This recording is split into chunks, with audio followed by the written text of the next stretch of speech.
Welcome to Solvetic, your channel to always learn technology easily. Below in the description, you will find useful links we used in this video.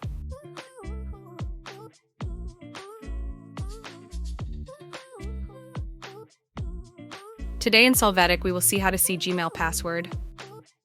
We start by opening our Chrome browser, then click on the 3 points of Customize and Control Google Chrome. After that, click on Settings. Here we will click on Autofill and Passwords, then click on Google Password Manager.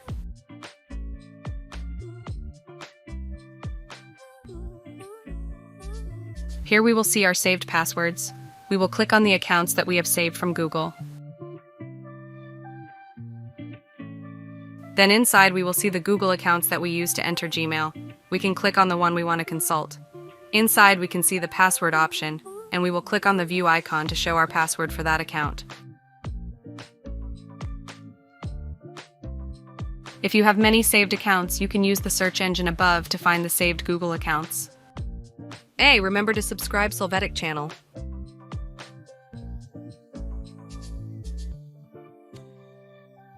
We hope it has been helpful for you. Here are links to watch more videos of your interest and subscribe to the Solvetic channel. Thank you.